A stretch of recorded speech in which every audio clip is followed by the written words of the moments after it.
Анан ошол көз өткөн батырларыбызга таазим кылып, бир ордубуздан 1 мүнөт туруп эскерип койсок деп айтып кетким келет. Рахмат.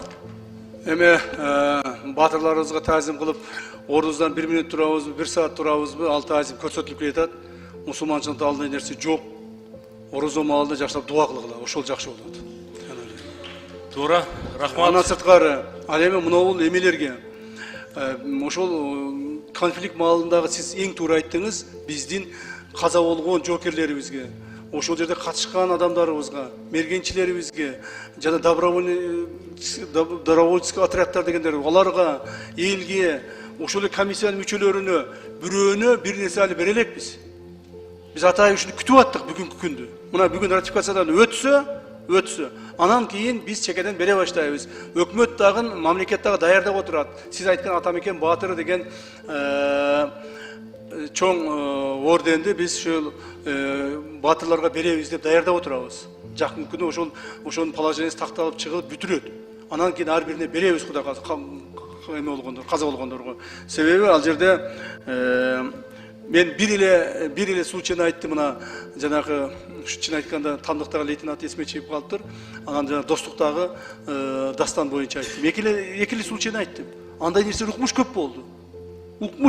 Андай нерсе биздин балдарыбыз жөнүндө азыр китеп жазылды. Китеп жазып даяр турат. Ар бир бала ошол жердеги 51 аскер кызматкери кандай акыбалда каза болгон.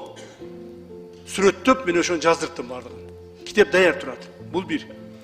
Ошол жердеги биздин аскерлерибиздин көрсөткөн эрдиктери боюнча кино тартылып даяр турат. Анда көрсөтө элекпиз, аны да көрсөтөбүз. Так, мындан ары ошого баары биз кино тартайлы, интервью кылайлы, китеп жазайлы дегендерди биз токтотуп койгонбуз. Тургулачы, биз чеграны бүтүп алайлы. Анан кийин тарта бересиң, көрсөтө бересиң, жаза бересиң депчи. Токтотуп койгонбуз. Эми мындан ары ратификация өткөндөн кийин, мына сиз дагы улуу акынсыз, сиз дагы барып туруп акындык эме өнөрүңүздү көрсөтүң. Жазуучулар барып жазуучулук өнөрүн көрсөтсүн, актерлор барып кинолорду тартсын. Ушинтип баатырларыбызды даңкташыбыз керек деген ойдомун. Оюңузга кошулам. Рахмат сизге. Урматтуу депутаттар, мен сиздердин баарыңызга биринчиден өзүм ыраазычылыгымды билдирип кетемин. Ушул биздин кабыл алган чечимдерди урматтуу президентибиз башында туруп ушул маселелерди чечкендигинин мыйзамдаштырып, сиздер добуш берип, монтип мыйзамдаштырып бүгүн ратификацияны өткүзүп отурасыздар. Бул чоң жеңиш болду. Элибиздин, мамлекетибиздин, Кыргыз мамлекетинин чоң жеңиши болду. Кудай буюрса, мына башында айтып өткөндөй, мындан ары тынчтык болуп, ар бир күчүбүздү, энергиябызды, акылыбызды, билимибизди биргеликте, ынтымактыкта мамлекетибиздин өсүүнүн үстүнө жумшашыбызды ар бирибиз аракет кылышыбыз керек. Урматтуу депутаттар, чынында бул чечимди алып келиш, ушул чечимге бүгүнкү күндө ушун келиш өтө кыйын болду. Мен жана айтып өтпөдүмбү? Конфликттер болду, уруш талаш болду, өтө чоңдогон кайгыларды көрдүк, өтө чоңдогон кайгыларды башыбыздан өткүздүк.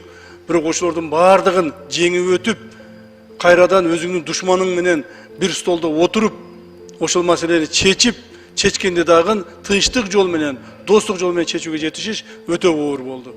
Жана ушуга биз сиздер менен кошо жетиштик.